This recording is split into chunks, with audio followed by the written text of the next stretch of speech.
하나님의 사랑과 자비, 크신 은혜가 화해와 평화를 이루기 위해 기도하고 헌신하는 이 땅의 모든 자녀들에게 충만하게 임하시기를 성어버이, 성자, 성령의 이름으로 축원드립니다. 오늘은 평화통일 남북 공동 기도 주일로 남과 북 그리고 또 해외의 많은 교회들이 전 세계 유일한 분단된 한반도의 평화와 한민족의 통일을 위해 함께 기도하는 그런 주일입니다. 이 뜻깊은 날 우리 남산교회와 또 좋은만남교회가 함께 연합해서 예배를 드릴 수 있어서 얼마나 감사한지 모르겠습니다. 이곳에 왔더니 제가 존경하는 목사님들이 참 많이 계셔서 제가 오늘 말씀 전하는 게 약간 좀 부담스럽긴 합니다만 여러분 다 은혜로 받아주시기를 바랍니다. 네, 두 교회가 합쳤는데 웬만한 한 교회만도 못한 것 같습니다. 그러나 비록 적은 무리가 모였지만 저는 확신합니다. 그 수가 중요한 것이 아니라 한 사람 한 사람이 얼마나 진실하고 신령한 마음을 품고 있는가 하는 것이 더 중요하지 않은가 이렇게 생각합니다. 오늘 우리가 드린 예배가 하늘에까지 올라가서 머지않은 미래에 평화통일 남북 공동 기도 주일이 아니라 평화, 통일, 감사, 한민족 공동주일 뭐 이런 제목으로 함께 예배 드릴 수 있는 날이 오게 되기를 빕니다. 우리 민족이 1948년 남과 북에서 각각 국가를 세움으로써 분단된 지가 벌써 70년째 되는 해입니다. 사실 분단은 오늘 기도문에도 나와 있지만 45년 해방과 더불어서 우리 민족의 의지와는 전혀 상관없이 강대국들이 제멋대로 38도 선으로 그렇게 분할해서 시작되었기 때문에 엄밀하게 말하면 73년째 지금 우리는 분단된 그런 땅에 살고 있습니다. 73년이라는 시간 이렇게 보면은 뭐 어떻게 느껴질지 모르겠습니다만 저는 항상 모든 일들을 이렇게 사람의 살아가는 주기로 비춰 생각을 해봅니다. 73년, 70년이면은 인간에 있어서 어떤 일입니까? 한 사람이 태어나서 고희를 맞는 그런 시간이죠. 얼마나 긴 시간입니까? 저는 지금까지 살다 지겹다. 이제 정말 지겹다. 앞으로 할 일도 없고 뭐하고 남은 일을 사냐 그러는데 제가 50살입니다, 올해. 예. 저 아직 20년을 더 살아야 70년이라는 고희를 맞게 될 텐데, 그렇게 긴 시간이죠. 근데 그렇게 긴 시간 동안을 스스로 원한 것도 아닌데, 이 분단이라는 문제를 해결하지 못하고, 반목하고, 대결하고, 그렇게 이 시간을 지낸 것을 생각해보면, 우리 민족도 참 어리석기 짝이 없다 하는 생각을 한편으로는 해보게 됩니다. 여러분들이 보면은 이 자리에서 자식들에게 그렇게 유산을 물려줄 게 큰 게 있을 것 같은 분들은 안 계십니다만, 그래도 여러분들이 만약에 자신의 자식들에게 유산으로 물려주기를 원하시는 것도 있으면 뭡니까?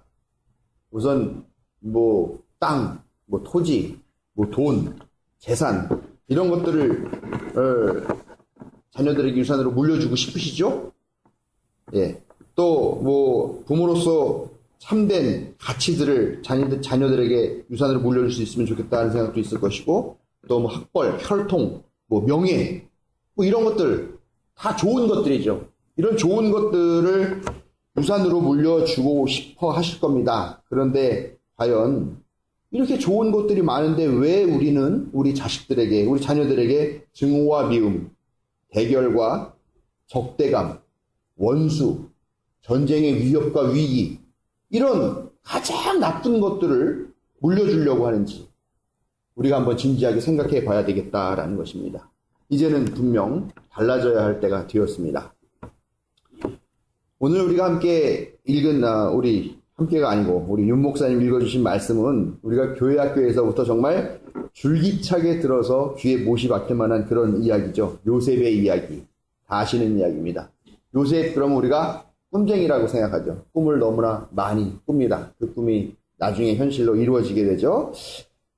근데 이 친구야 좀 똑똑하지는 않았던 것 같아요. 해와 달과 별들이 자기에게 절을 하고, 또 형님들이 묶어놓은 곡식단이 자기가 묶어놓은 곡식단에게 절을 하고 하는 그런 꿈 얘기를 했다가 아버지한테도 꾸중을 먹고 또 형들한테 미움을 사게 되죠.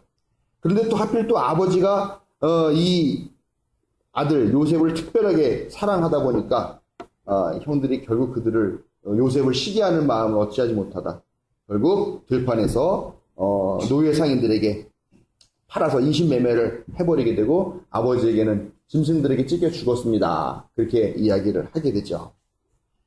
요셉은 이집트 왕의 경호대장을 맡고 있는 보디발이라고 하는 사람의 집에 팔려가서 거기서 일을 잘하고 또 하나님께서 함께 해주셔서 신임을 얻습니다. 그렇지만 곧 주인의 아내가 육체적인 유혹을 하는데 그것을 거부하여서 모함을 당하고 결국 옥에 갇히는 신세가 됩니다.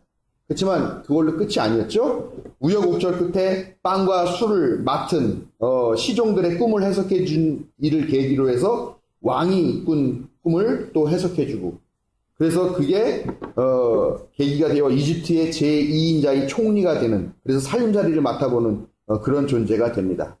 근데 이 기근이 들었는데 세계적인 기근이죠. 그래서 양식을 구하러 형들이 찾아오게 되었고 그 형들을 알아봅니다.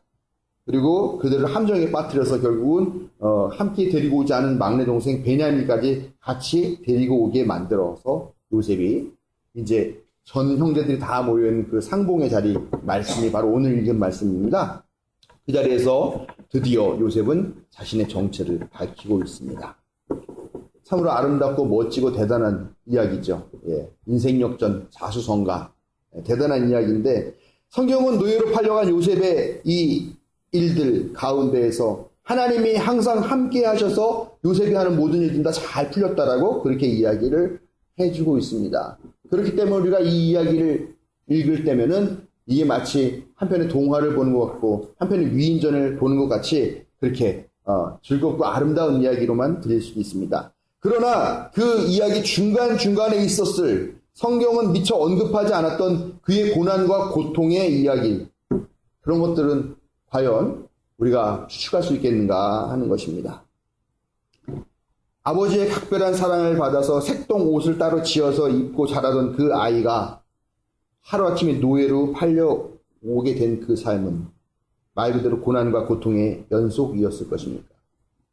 아무리 신임을 받았다 하더라도 누가 그 노예에게 밥을 갖다 지어다 바치고 옷을 지어다 바치고 시중을 들어주겠습니까? 성서에 보면 그런 말씀이 있죠. 아무리 종이 훌륭하다 한들 어느 주인이 와가지고 야 너 고생했으니까 여기 앉아 밥 먹어라 라고 말하겠느냐. 먼저 내 밥 차려와라 라고 이야기하지. 그런 이야기가 있죠. 마찬가지로 그렇게 이 요셉도 그런 노예의 삶, 종의 삶을 살았다라는 것이죠. 어느 누가 그를 성실하게 대접하고 또 자유인처럼 대해 주었겠는가. 또 한편은 옥살이 기간 생각해 볼 수 있지요. 옥살이 생활이라는 것은 우리가 굳이 말하지 않아도 얼마나 그게 고통스럽고 힘들고 그렇게 지내는 시간이었겠습니까? 그런데 그곳에서 우리가 옥살이를 한다 해도 마찬가지겠지만 요셉은 내가 왜 아무런 죄도 없이 여기 와서 이런 일들을 당해야 되는가 하면서 분노와 증오심과 복수심 그런 것들을 얼룩진 그런 절망의 나날들을 보내지 않았을까 그렇게 생각을 해보게 됩니다.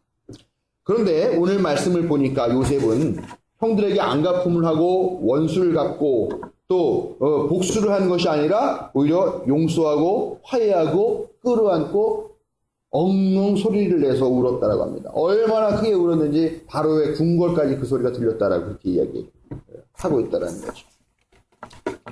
생각해 보십시오. 자기네들이 팔아먹은 너무 미워서 꼴배기 싫어서 팔아먹은 그 동생 녀석이 지금 이집트의 총리가 돼서 이집트의 넘버 2가 돼가지고 자기들 앞에 서 있는 것을 보면서 이 형들은 어떻겠습니까? 이제는 죽었구나. 우리가 이제 그 죗값을 똑똑하게 치르겠구나. 그렇게 두렵고 떨리는 마음으로 어안이 벙벙했던 그 형들에게 요셉은 오늘 말씀 보면 뭐라 그럽니까? 걱정하지 마세요. 자책하지도 마세요. 이 모든 것들이 다 하나님이 하신 일입니다. 하나님이 나를 형님들보다 먼저 이곳에 보내주신 것입니다. 그러니 자책하지도 두려워하지도 마십시오. 라고 위로하기까지 하더라라는 것입니다. 여러분 이 얼마나 대단한 용서의 마음입니까? 그런데 이 요셉이 그렇게 형들을 용서할 수 있었던 것은 왜인가? 바로 그 고백이죠. 모든 것이 다 하나님께서 구원의 역사를 이루기 위해서 계획하셨던 일이다 라고 하는 그 고백이 그 안에 있었고 그것을 분명하게 확신했기 때문에 가능했다라는 것입니다. 여러분, 이게 바로 하나님의 선택받은 자녀들의 삶이에요.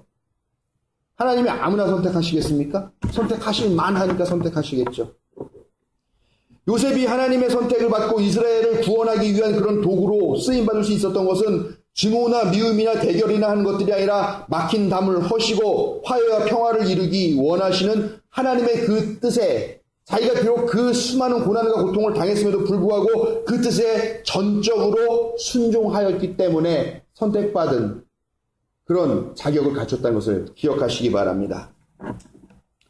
하나님은 지금 이 시간 말씀을 통해서 여러분들에게도 똑같은 질문을 하고 계시는 게 아닌가 생각합니다. 기독교인인 우리는 우리의 형제 자매와 화해와 평화를 이루기 위해서 노력하고 있는가? 그 질문을 하고 계시는 것입니다. 살다 보면 형제 간에 다툴 수도 있죠. 안 다투고 사는 사람들이 어디 있습니까? 아이들일 때는 정말 치고받고 싸우면서 하죠. 좀 더 커서는 좀 덜 다투지만 그래도 다툽니다. 근데 형제 자매 간에 다툰 것을 보고 그것을 보는 사람들 중에 어느 누구도 야 형제끼리 잘 다퉜다, 야 잘했어, 야 좋아 하면서 박수 치는 사람이 있던가요? 없어요. 형제 자매 간에 다툰 일들은 어느 누가 보나 가슴 아프고 안타깝고 속상하는 그런 일이다라는 거죠. 우리 어머니 아버지도 큰아버지하고 심하게 다퉈가지고 몇 년 안 보고 외면하고 지내고 그렇게 지내셨습니다. 그걸 보는 저나 저희 가족이나 또 형제들 다들 걱정하셨죠. 어서 화해하기만을 기다렸습니다.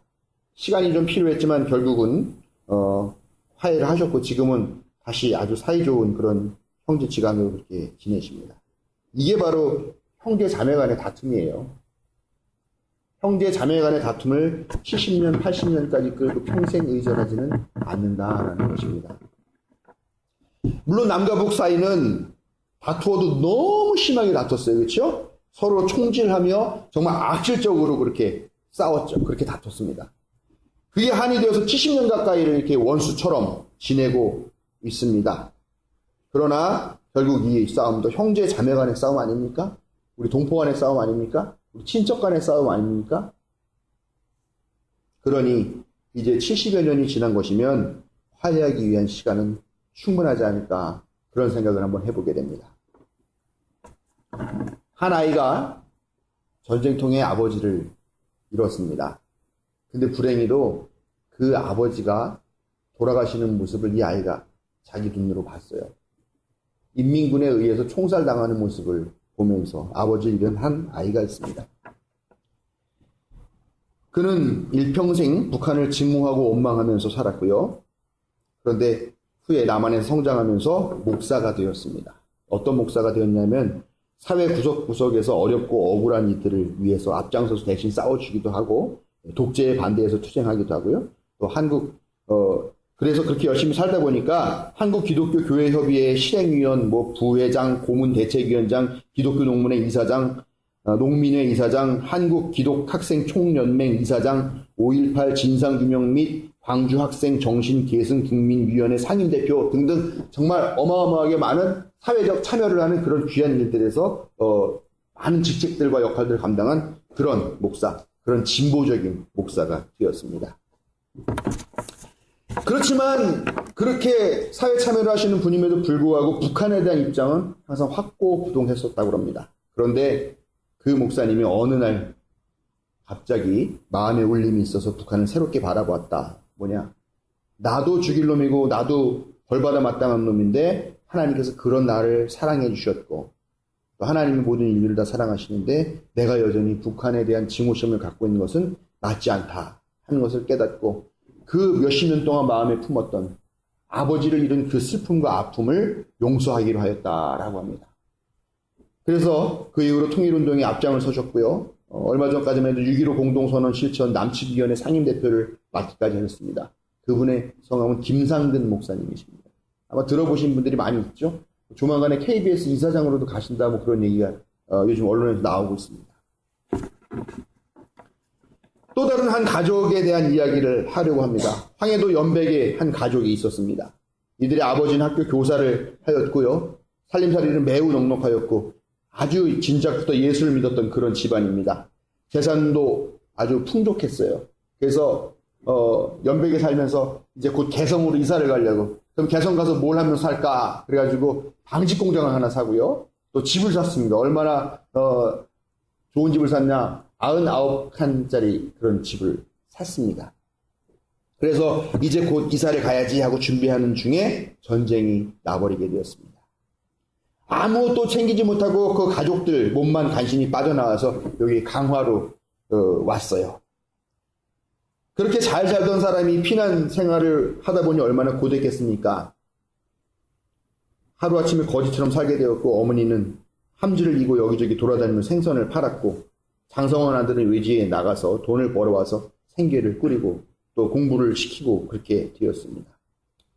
아버지는 남쪽으로 내려오셔서 얼마 안 있어 목사가 되셨고, 또 그 아들들 중 4명이 감리교회의 목사가 되었습니다. 또 아들 2명과 사위 1명은 장로가 되었습니다. 많은 손주들도 목사가 되었거나 신실한 기독교인으로 이렇게 살아가고 있습니다. 그런데 그 아버지께서 돌아가셔서 해마다 명절에 모여 그 자손들이 수도 예배를 드립니다. 이때마다 설교를 맡은 형제가 늘 비슷한 설교를 해야 됩니다.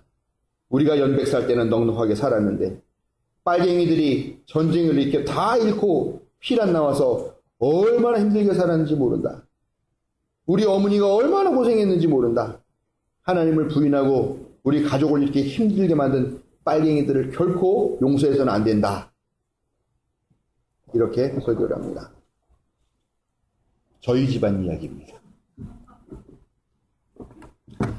얼마 전 텔레비전을 보니까 강화도에는 황해도에서 피난 나오신 분이 유독 더 많다 이렇게 얘기를 들었습니다. 곧 전쟁이 끝나고 돌아가게 될 거다 이렇게 기대를 하면서 여기서 정착 아닌 정착을 하시게 된 그런 분들이 많았는데, 교동섬에 가는 프로였었던데 지금 보니까 이제 한 30분인가도 안 남으셨다 그렇게 얼핏 본 것 같습니다. 제 할아버지와 아버지도 황해도 연백에서 내려와서 강화에서 머물러 사시다가 무트로 이주를 하시고요. 그렇습니다.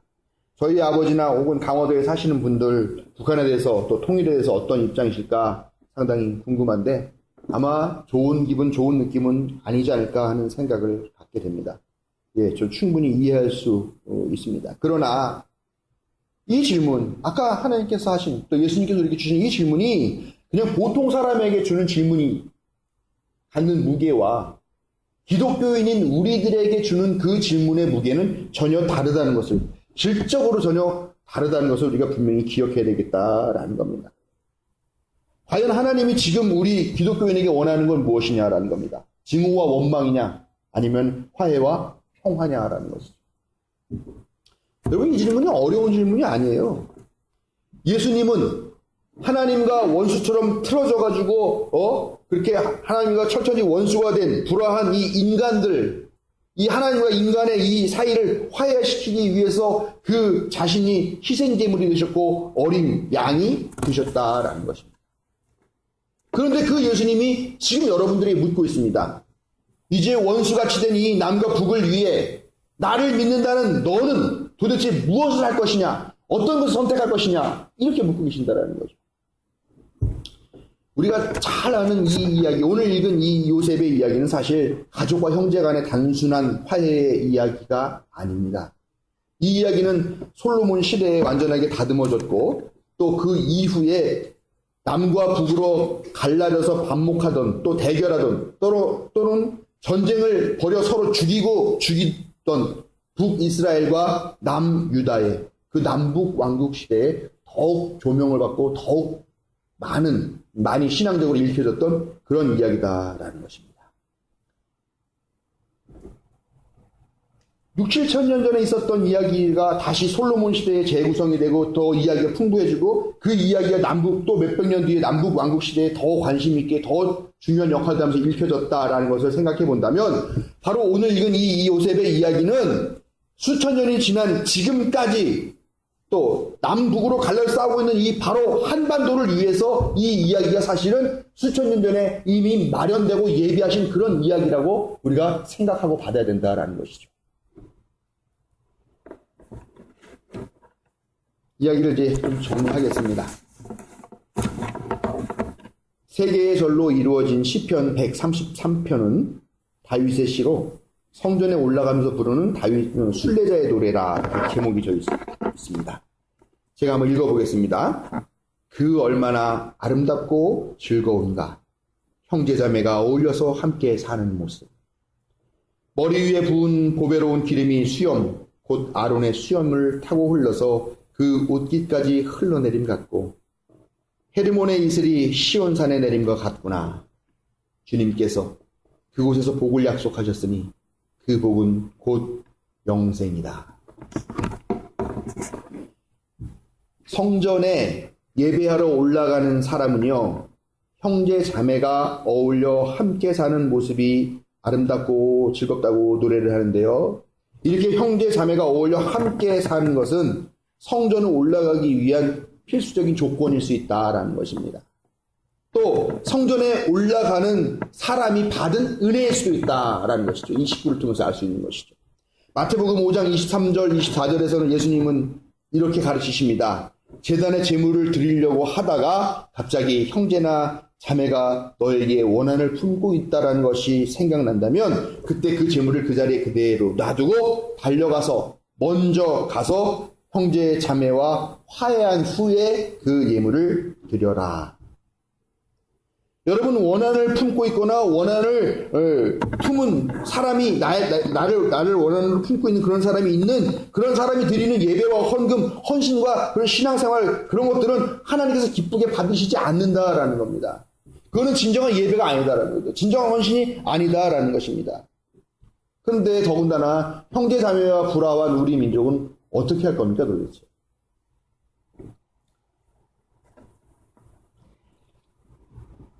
북한에는 신교와 구교를 포함해서 4개의 공식적인 교회가 있습니다.